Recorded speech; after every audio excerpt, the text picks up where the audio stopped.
December 2 పోలిపాడమి. ఈరోజు చేసే పూజలకు కోటి జన్మల పుణ్యం ఐశ్వర్యం కలుగును. శ్రీమాత్రే నమః. అందరికీ నమస్కారం. శివునికి ప్రీతికరమైన కార్తీక మాసం మరికొద్ది రోజుల్లో ముగియబోతుంది. ఈ కార్తీక మాసంలో ప్రతి ఒక్కరూ అత్యంత భక్తి శ్రద్ధలతో శివునిని పూజిస్తారు. ఈ కార్తీక మాసంలో చివరిగా జరుపుకునే పండగ పోలిపాడమి. కార్తీక మాసం అమావాస్య మరుసటి రోజు పోలిపాడమిని జరుపుకుంటారు. డిసెంబర్ 2వ తేదీన పోలిపాడమి వచ్చింది. డిసెంబర్ 1వ తేదీన కార్తీక మాసం ముగుస్తుంది. కార్తీక మాసం ముగిసిన మరుసటి రోజున పోలిపాడమిని జరుపుకుంటారు. పోలిపాడమి తెల్లవారుజామున ప్రతి ఒక్కరూ నదులలో దీపాలు వదులుతారు. అలాగే శివాలయానికి వెళ్ళి శివునికి అభిషేకాలు చేస్తారు. అరటి దొప్పలలో దీపాలు వెలిగించి నీటిలో వదులుతారు. ఈ పోలిపాడమి రోజున 30 ఒత్తులతో దీపాలను వెలిగించాలి. పాడమి రోజున 30 ఒత్తులతో దీపం వెలిగిస్తే కార్తీక మాసం నెల రోజుల పాటు శివుడికి దీపారాధన చేసినంత పుణ్య ఫలితం లభిస్తుంది. ఈ పాడ్యమి రోజున చేసే పూజలకు కోటి రెట్ల పుణ్య ఫలితం లభిస్తుంది. కార్తీక మాసం నెల రోజులు చేసే పూజల కన్నా పాడ్యమి రోజున చేసే పూజలకే విశేషమైన పుణ్యం లభిస్తుంది. మరి ఇంతటి పవిత్రమైన పోలిపాడమి రోజున శివుడిని ఎలా పూజించాలి, 30 ఒత్తుల దీపం ఎలా వెలిగించాలి, అరటి డొప్పలలో దీపాలు ఎలా వెలిగించాలి, నదులలో దీపాలు వదలలేని వారు ఇంటి దగ్గర దీపాలను ఎలా వదలాలి, అలాగే పాటించవలసిన నియమాలేంటో ఈ వీడియోలో తెలుసుకుందాం. ముందుగా ఈ వీడియోకు ఒక లైక్ కొట్టి మా ఛానల్ని సబ్స్క్రైబ్ చేసుకోండి.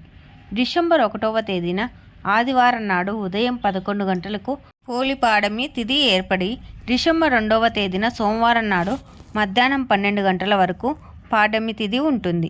డిసెంబర్ 2వ తేదీన మాత్రమే నదులలో దీపాలు వదలాలి. డిసెంబర్ 2వ తేదీన సోమవారం నాడు స్త్రీలు తెల్లవారుజామున నిద్రలేచి ఇంట్లో పూజ చేసుకోవాలి.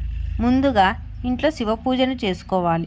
పోలిపాడమి రోజున బ్రహ్మముహూర్తంలో ఇంట్లో పూజ చేసుకుంటే శివుని సంపూర్ణ అనుగ్రహం లభిస్తుంది. బ్రహ్మముహూర్తంలో పూజలు చేయలేని వారు ఉదయం 9 గంటలలోపు ఇంట్లో పూజ పూర్తి చేసుకోండి. ఇంటి గడపలకు పసుపు రాసి ఇల్లంతా పసుపు నీళ్లు చల్లుకొని పార్వతుల పటానికి గంధం బొట్లు పెట్టి శివుని చిత్రపటం ముందు దీపారాధన చేయాలి. పాడ్యమి రోజున విశేషంగా 30 ఒత్తులతో దీపారాధన చేయాలి. ఎందుకంటే కార్తీక మాసంలో 30 రోజులు పాడ్యమి రోజున 30 ఒత్తులు వెలిగిస్తే ఈ కార్తీక మాసం నెల రోజుల పాటు శివుడిని పూజించినంత పుణ్య ఫలితం లభిస్తుంది. ఈ పాడ్యమి రోజున ముఖ్యంగా ఆవు నెయ్యితోనే దీపారాధన చేయాలి, లేదా వెన్నెతోనైనా సరే దీపాన్ని వెలిగించవచ్చు. మట్టి ప్రమిదలో ఆవు నెయ్యిని పోసి అందులో 30 ఒత్తులు వేసి మీ పూజ గదిలో ఉన్న శివుని చిత్రపటం ముందు దీపం వెలిగించాలి. పూజలో నైవేద్యంగా ఒక బెల్లం ముక్కను నివేదించండి. చివరగా శివునికి హారతి ఇచ్చి శివునికి నమస్కారం చేసుకొని 5 ప్రదక్షిణలు చేయండి. ఈ విధంగా పోలిపాడమి రోజున ఉదయం సమయంలో ఇంట్లో దీపారాధన చేసుకొని ఏదైనా నది దగ్గరకు వెళ్ళి నదులలో దీపాలు వదలాలి. శివుని తలపై గంగాదేవి ఉంటుంది కాబట్టి ఈ పాడ్యమి రోజున నదులలో దీపాలను వదిలితే గంగాదేవి ఎంతో సంతోషిస్తుంది. గంగాదేవి ఆశీర్వాదం లభిస్తే శివుని ఆశీర్వాదం కూడా సులువుగా లభించినట్టే. అయితే ఈ పోలిపాడమి రోజున నదులలో దీపాలు ఎలా వదలాలంటే నదికి వెళ్ళిన వారు తూర్పు దిక్కుకు తిరిగి సూర్యుడికి ఆర్ఘ్యం సమర్పించాలి. తర్వాత ఒక అరటి డొప్పను తీసుకోండి.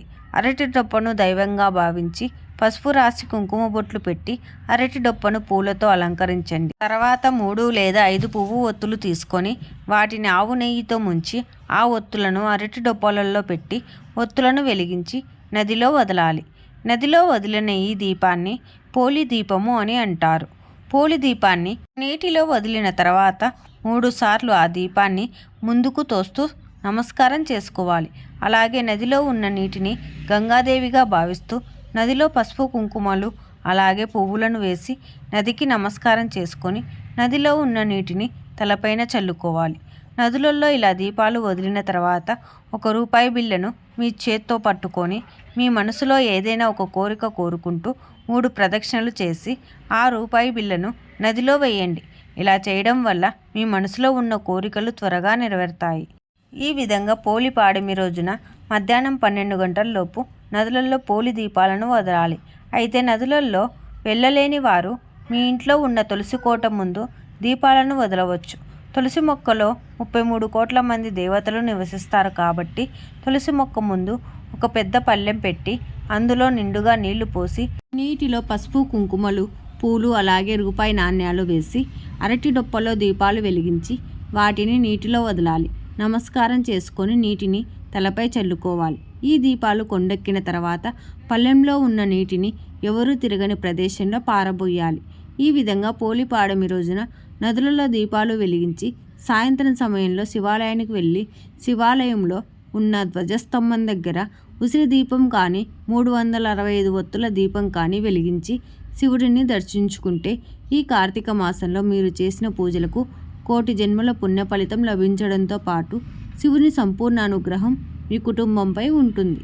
అలాగే ఈ పోలిపాడమి రోజున శివాలయానికి వెళ్ళిన భక్తులు శివాలయంలో ఉన్న నంది కొమ్ముల మధ్య శివుడిని దర్శించి నంది చెవులో మీ కోరికలు చెప్పుకుంటే మీ కోరికలు నేరుగా శివుని పాదాల చెంతకు చేరుకుంటాయి.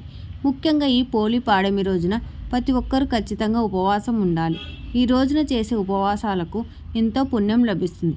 శివుడు అభిషేక ప్రియుడు కాబట్టి ఈ పోలిపాడమి రోజున నీటితో కానీ ఆవు పాలతో కానీ శివుడికి అభిషేకం చేస్తే శివుని ఆశీర్వాదంతో మీ డబ్బు కష్టాలు లేకుండా జీవితాంతం అష్టైశ్వర్యాలతో జీవిస్తారు. అప్పుల సమస్యలతో బాధపడేవారు ఈ పాడమి రోజున రావి చెట్టు కింద ఒక నెయ్యి దీపం వెలిగిస్తే అప్పుల సమస్యలు తీరిపోతాయి. ఈ విధంగా పోలిపాడమి నాడు దీపాలు వదిలిన వారు ఖచ్చితంగా పోలిపాడమి కథను వినాలి. ఈ వీడియో కనుక మీకు నచ్చినట్లయితే లైక్ చేసి మీ ఫ్రెండ్స్కి షేర్ చేయండి. అలాగే ఇలాంటి మరిన్ని కొత్త వీడియోస్ కోసం నా ఛానల్ని సబ్స్క్రైబ్ చేసుకొని పక్కనే ఉన్నటువంటి బెల్ ఐకాన్ని ప్రెస్ చేయండి. Thank you for watching.